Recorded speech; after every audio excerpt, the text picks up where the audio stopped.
We are going to start this conversation off talking about the flesh.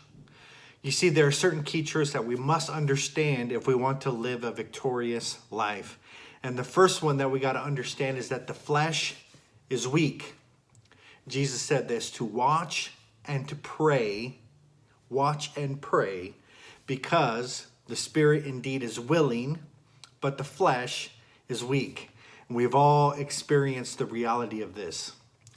Peter said to be on guard, to be vigilant, because our adversary goes about roaring like a lion, seeking whom he may devour.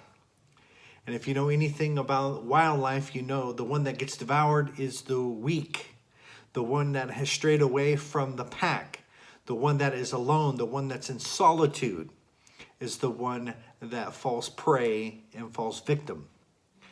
And so we got to understand that God wants us to watch and he wants us to pray. This word watch, it's not a passive word. It is an action word. God wants us to keep awake. And that is, don't go into a slumber. You know, we have a tendency to just be clueless sometimes and to lack awareness. And God is saying, watch. He's saying to keep awake. Now, you got to remember that he said this to his disciples during a moment of testing and trial. And he told them to watch and to pray. So whose responsibility was it to begin to watch and pray? Jesus was watching and praying over what was going on in his life, right? And it was the disciples' responsibility to watch and pray over their own.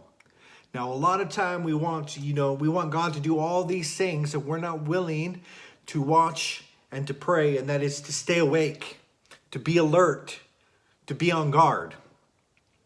If you were guarding a treasure, you would stand awake, you would be alert, and you'd be on guard. But the thing is that, our sanity, our mindset, our belief systems, the way that we live our life is much more value than a treasure. And a lot of times we don't take our stand to guard it. We're not vigilant. You see, here's the reality of things, brothers, is that temptations come and we fall. And there is a system and there is a pattern to which we fall, and it's pretty much the same every time. And it takes us getting awareness, jumping out of cluelessness, getting our head out of our hind ends, right? And begin to recognize the process and say, you know what? I'm at step one in this process. I'm going to begin to interrupt this pattern. I'm going to do something different.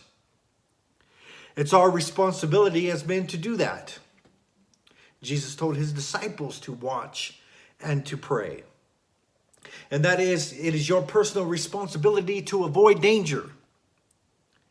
And after we repeated this process and this pattern over and over again, we know how it rolls. We know how it operates, right? And so it's coming out of this idea of cluelessness and saying, you know what? I'm going to be alert enough that I'm going to begin to avoid the pitfalls and the dangers in my life. It's much like walking down an alleyway and falling into a pit. The next time you walk down that alleyway, you know that the pit is there. And we have a choice of whether we're going to walk around the pit or even decide to go a different direction and avoid the pit altogether. It's personal responsibility. Are we going to stay in a defensive state and attitude?